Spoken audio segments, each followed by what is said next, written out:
मैंने जैसे ही अपने लंबे बाल काटे, कटे हुए बालों की जगह चमकदार सफेद रेशे उगने लगे। माँ घबरा गईं और उन्हें बार बार काटने लगीं, लेकिन जितना काटती वे उतनी ही तेजी से बढ़ते जाते। देखते ही देखते पूरा कमरा उन सफेद रेशों से भर गया। परिवार ने मुझे अशुभ समझ लिया और हवेली की अटारी में पूरे 10 साल के लिए कैद कर दिया। बाहर निकलने की सख्त मनाही थी। एक दिन मौका मिलते ही मैं चुपके से बाहर निकल गई। महल के पास से गुजरते हुए मैंने यूं ही नजर डाली और सम्राट की कई दिनों से अटकी शतरंज की बाजी एक ही चाल में सुलझा दी। सम्राट पहली ही नजर में मुझ पर मोहित हो गया, लेकिन मैं भीड़ में गायब हो चुकी थी। उसके बाद उसने हर साल राजमहल में स्वयंवर और चयन समारोह आयोजित करवाए। आखिरकार उसे एक ऐसी युवती मिली जो मुझसे काफी मिलती जुलती थी। उसने उसे महल में रख लिया और उसी को अपना सबसे प्रिय बना लिया। कुछ समय बाद जब मैंने खुद महल में प्रवेश करने का फैसला किया तो गलती से उसी प्रिय रानी के कपड़ों पर दाग लग गया। रानी तुरंत रो पड़ी। मैंने 3 महीने मेहनत करके ये नृत्य तैयार किया था और इसने सब बर्बाद कर दिया। दरबार में सब जानते थे कि सम्राट उस रानी पर जान छिड़कता है। कोई बोला, अब इस नई लड़की की जान नहीं बचेगी। रानी ने सम्राट से कहा, मुझे इसकी शक्ल भी पसंद नहीं, आप इसे महल में नहीं रखेंगे। सम्राट ने कुछ पल सोचा और बोला, अगर तुम्हें इतनी नापसंद है तो इसे किसी और को दे देता हूँ। तुरंत फरमान जारी हुआ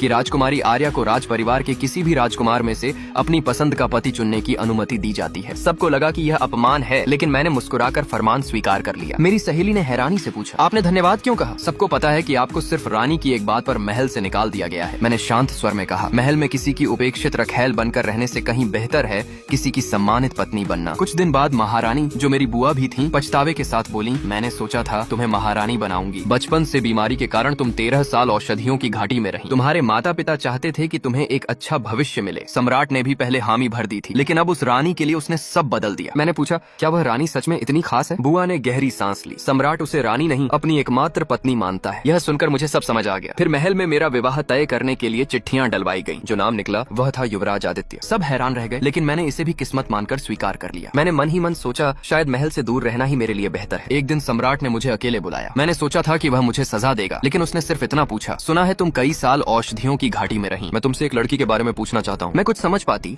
उससे पहले वही प्रिय रानी वहाँ आ पहुंची। वह नाराज होकर बोली, आपने मुझसे वादा किया था कि इस लड़की से कभी नहीं मिलेंगे। सम्राट ने समझाया, मैं तो बस एक सवाल पूछ रहा था। लेकिन रानी नहीं मानी। घर लौटते ही माँ ने ताना मारा, हमें लगा था कि तुम्हारा चेहरा उस रानी से मिलता है, इसलिए शायद सम्राट तुम्हें भी पसंद कर लेगा, लेकिन उसने तुम्हारी तरफ देखा तक नहीं। मैंने पहली बार पूछा, आखिर वह लड़की कौन थी जिससे मेरी तुलना की जा रही है? माँ बोली, कई साल पहले सम्राट की मुलाकात औषधियों की घाटी में एक लड़की से हुई थी। वह उससे बेइंतहा प्यार करता था। तब मुझे एहसास हुआ कि मुझे बेटी नहीं बल्कि किसी और की जगह लेने वाले मोहरे की तरह इस्तेमाल किया गया था। उधर विवाह के दिन सम्राट खुद मेरे होने वाले पति से मिलने पहुंचा। राजकुमार हंसते हुए बोला, भैया, अगर सच में मुझ पर दया आती है तो इस दुल्हन को वापस ले जाइए। सम्राट मुस्कुराया, लोग कहते हैं यह पूरे राज्य की सबसे सुंदर लड़की है। पहले इसका चेहरा तो देख लो, फिर फैसला करना।